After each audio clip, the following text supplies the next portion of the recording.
हरे कृष्णा। आप सभी का हमारे चैनल सुकून भरी बातों में स्वागत है। आज 27 फरवरी है और दिन शुक्रवार का है। आज आमलकी एकादशी का व्रत है। आप सब एकादशी का व्रत रखते हैं तो भी, नहीं रखते हैं तो भी, आज के दिन आमलकी एकादशी व्रत कथा श्रवण मात्र से ही भगवान लक्ष्मी नारायण की कृपा सदैव बनी रहती है। आमलकी एकादशी का व्रत न केवल आध्यात्मिक उन्नति प्रदान करता है बल्कि जीवन में सकारात्मक ऊर्जा और आरोग्य का आशीर्वाद भी देता है।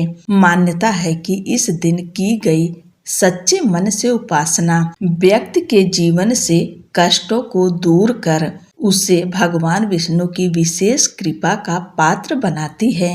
आइए भक्ति भाव से सुनते हैं पावन आमलकी एकादशी व्रत कथा, जो जीवन में सुख, शांति और समृद्धि का मार्ग प्रशस्त करती है। मानधाता बोले कि हे वशिष्ठ जी, यदि आप मुझ पर कृपा करें तो किसी ऐसे व्रत की कथा कहिए जिससे मेरा कल्याण हो। महर्षि वशिष्ठ बोले कि हे राजन, सब व्रतों से उत्तम और अंत में मोक्ष देने वाली आमलकी एकादशी के व्रत का वर्णन मैं करता हूँ। यह एकादशी फाल्गुन माह के शुक्ल पक्ष में होती है। इस व्रत को करने से समस्त पाप नष्ट हो जाते हैं। इस व्रत का फल 1000 गौदान के फल के बराबर होता है।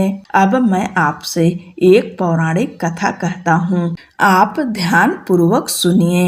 एक वैदिश नाम का नगर था जिसमें ब्राह्मण, क्षत्रिय, वैश्य और शूद्र चारों वर्ण आनंद सहित रहते थे। उस नगर में सदैव वेद ध्वनि गूंजा करती थी तथा पापी, दुराचारी तथा नास्तिक उस नगर में कोई नहीं था। उस नगर में चैत्रथ नाम का चंद्रवंशी राजा राज्य करता था। वह अत्यंत विद्वान तथा धर्मी था। उस नगर में कोई भी व्यक्ति दरिद्र व कंजूस नहीं था। सभी नगरवासी विष्णु भक्त थे और बालक, वृद्ध, स्त्री, पुरुष एकादशी का व्रत किया करते थे।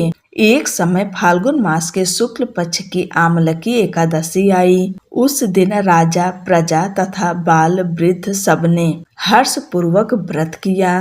राजा अपनी प्रजा के साथ मंदिर में जाकर पूर्ण कुंभ स्थापित करके धूप, दीप, नैवेद्य, पंचरत्न आदि से धात्री अथवा आंवले का पूजन करने लगे और इस प्रकार स्तुति करने लगे। हे धात्री, तुम ब्रह्म स्वरूप हो, तुम ब्रह्मा जी द्वारा उत्पन्न हुए हो और समस्त पापों का नाश करने वाले हो। तुमको नमस्कार है। अब तुम मेरा अर्घ्य स्वीकार करो। तुम श्री रामचंद्र जी द्वारा सम्मानित हो। मैं आपकी प्रार्थना करता हूँ, अतः आप मेरे समस्त पापों का नाश करो। उस मंदिर में सबने रात्रि को जागरण किया। रात के समय वहाँ एक बहेलिया आया जो अत्यंत पापी और दुराचारी था। वह अपने कुटुंब का पालन जीव हत्या करके किया करता था। भूख और प्यास से अत्यंत व्याकुल वह बहेलिया इस जागरण को देखने के लिए मंदिर के एक कोने में बैठ गया और विष्णु भगवान तथा एकादशी महात्म की कथा सुनने लगा। इस प्रकार अन्य मनुष्यों की भांति उसने भी सारी रात जागकर बिता दी। प्रातः काल होते ही सब लोग अपने घर चले गए तो बहेलिया भी अपने घर चला गया। घर जाकर उसने भोजन किया। कुछ समय बीतने के पश्चात उस बहेलिये की मृत्यु हो गई। मगर उस आमलकी एकादशी के व्रत तथा जागरण से उसने राजा विदुरथ के घर जन्म लिया और उसका नाम वसुरथ रखा गया। युवा होने पर वह चतुरंगिनी सेना के सहित तथा धन धान्य से युक्त होकर 10,000 ग्रामों का पालन करने लगा। वह तेज में सूर्य के समान, कांति में चंद्रमा के समान, वीरता में भगवान विष्णु के समान और क्षमा में पृथ्वी के समान था। वह अत्यंत धार्मिक, सत्यवादी, कर्मवीर और विष्णु भक्त था। वह प्रजा का समान भाव से पालन करता था दान देना उसका नित्य कर्तव्य था। एक दिन राजा शिकार खेलने के लिए गया। दैव योग से वह मार्ग भूल गया और दिशा ज्ञान न रहने के कारण उसी वन में एक वृक्ष के नीचे सो गया। थोड़ी देर बाद पहाड़ी मलेच्छ वहां आ गए और राजा को अकेला देखकर मारो मारो शब्द करते हुए राजा की ओर दौड़े। मलेच्छ कहने लगे कि इसी दुष्ट राजा ने हमारे माता पिता, पुत्र पौत्र आदि अनेक संबंधियों को मारा है तथा देश से निकाल दिया है, अतः इसको अवश्य मारना चाहिए। ऐसा कहकर वे मलेच्छ उस राजा को मारने दौड़े और अनेक प्रकार के अस्त्र शस्त्र उसके ऊपर फेंके। वे सब अस्त्र शस्त्र राजा के शरीर पर गिरते ही नष्ट हो जाते और उनका वार पुष्प के समान प्रतीत होता।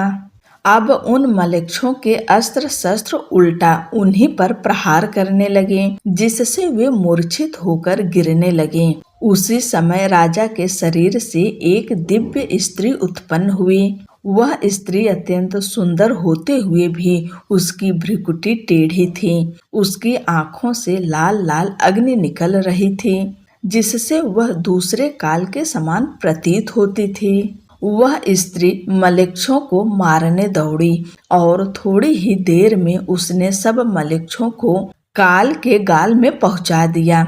जब राजा सोकर उठा तो उसने मलेच्छों को मरा हुआ देखकर कहा कि इन शत्रुओं को किसने मारा? इस वन में मेरा कौन हितैषी रहता है?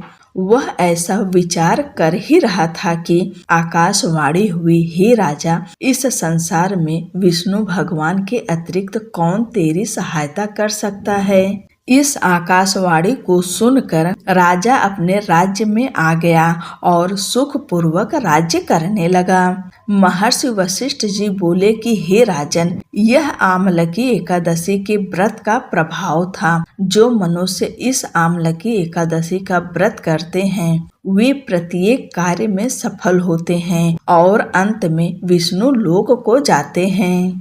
बोलो भगवान विष्णु की जय, माता लक्ष्मी की जय।